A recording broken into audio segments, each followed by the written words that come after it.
Bismillahir Rahmanir Rahim. So we need to practice al-idafa. Al-idafa is a type of possessive phrase, and it's called idafa because it has to do with adding a word onto something. Okay, so when we take a look over here, the idafa construction has two parts, mudaf and mudaf ilayhi. Mudaf and mudaf ilayhi. So the mudaf ilayhi is going to be the person or thing that is possessing the owner. Okay? And what does that person or thing possess? We're going to add that onto it. Nudifuhu, we add it on. That's why it's called the mudaf. It's added on. So you have Muhammad. Muhammad's just hanging around, right? Now we want to add something to show that there's a book that belongs to Muhammad. So we say, Kitabu Muhammadin. We add the word kitab to Muhammad. Now, when you do this, there are certain rules. It becomes a type of phrase in and of itself. Kitabu Muhammadin. And the word that we attach on the mudaf, there are few rules. First of all, it's going to have no tanween. No tanween. Secondly, it cannot have al. It cannot have al. So I'm not going to say al-kitabu. No, that would be incorrect. Kitabu. Okay, so no tanween and no al. What about the sign on the end? Here I have a dhamma just because that's the default. However, the sign on the end is always going to depend on its role in the sentence. So if I were to have the word fi before this, fi, then it would change it to a kasra, fi kitabi Muhammad. But I don't have a fi over here, so we'll just keep it as dhamma. So that's the first word, the mudaf. Okay? Remember these rules. The second word is the mudaf ilayhi, the person or thing that is doing the ownership, that has the possession. And in that case, that's Muhammad. Now, the mudaf ilayhi needs to be majroor. And here we're showing that with a kasra. Now, it can be a single kasra or a tanween, kasratain. Either way is okay for the mudaf ilayhi. Let's look at our examples. This is with words that are taking two kasras. Kitabu Muhammadin, Muhammad's book. Or if it helps you to think about it this way, you can think of it as the book of Muhammad. Qittatu Khalidin, Khalid's cat. Khalid's cat. Okay? Qittatu Khalidin. I don't want to see al-qittatu Khalidin. No, just qittatu Khalidin. The cat of Khalid or Khalid's cat. So this is our mudaf. Here it happens to be marfu' bil-dhamma. This is our mudaf ilayhi, majroor bil-kasra. Now let's look at some examples of mudaf ilayhi that do have an al. Now our mudaf ilayhi generally, it can have an al here. So, bintu al-imami, bintul imami. This means the daughter of the imam. No al here again, just bintu. Bintul imami. So our mudaf, we add this word onto imam to show the possession. Okay, the imam's daughter. We add the word daughter on. That's why it's called mudaf. It's added on. Bintul imami. Notice that there is no tanween and there's no al on our mudaf. And the mudaf ilayhi is majroor bil kasra over here. Miftahul madrasati.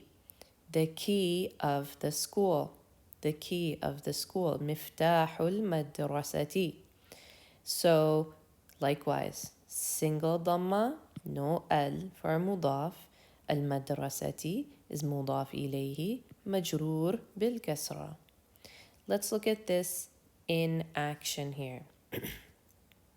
Zainabu bintul imami. Zainab is the daughter of the imam. Now this is a complete sentence. What kind of sentence is it? Well, it starts with a noun, starts with a noun, Zainab. So this is jumla ismiya. Jumla ismiya. Okay?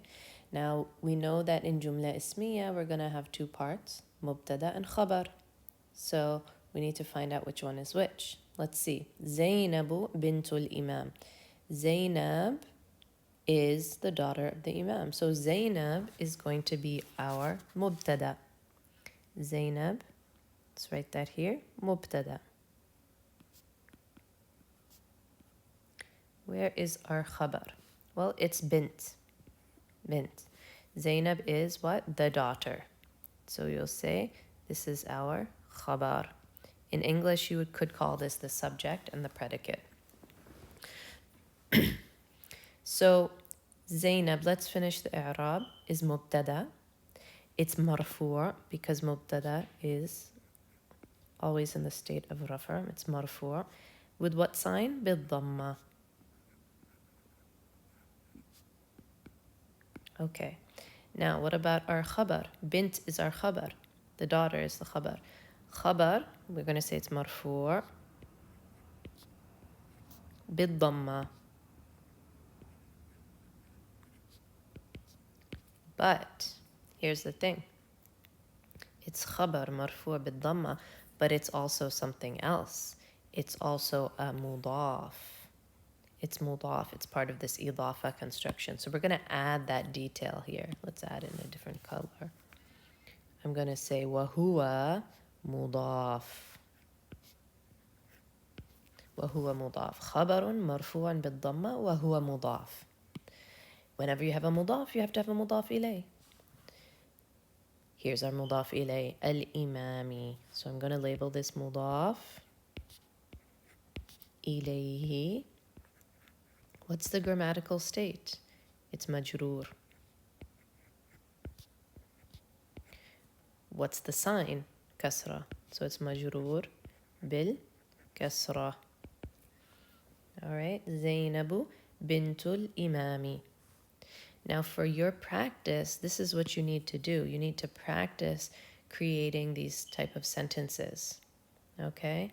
So you need to just very basic mubtada and khabar sentences, but make your khabar have an idafa construction as part of it. Okay? So that's our first sentence. Let's look at the second sentence. هذا كتاب محمد. هذا كتاب محمد. All right, so this is also going to be a mubtada and khabar situation. Mubtada and khabar situation. Why? Because هذا is an ism ishara. Okay? So this mubtada, this is going to be our mubtada. Okay? So let's just make a note that it's ism ishara and it is mubtada. Now, am I going to say that this is marfu'un bid-dhamma? No, because there's no dhamma here. There's no dhamma here. This is a type of word that doesn't change its ending. It's always hada, no matter where it is in the sentence. So we're just going to, for now, we're just going to learn it this way. Ism ishara, and then we'll say it's mubtada. Okay, so this is our mubtada. This is what? This is Muhammad's book. Okay, so the word kitab over here is going to have a dhamma, first of all. And we're going to say that this is our khabar. This is the book of Muhammad. Okay, now this one is marfu' bil dhamma. Okay, you see the dhamma at the end? Now I'm going to add that detail here. وَهُوَ مُضَاف. All right, وَهُوَ مُضَاف. Then I'm going to say Muhammad is مُضَاف إِلَيْهِ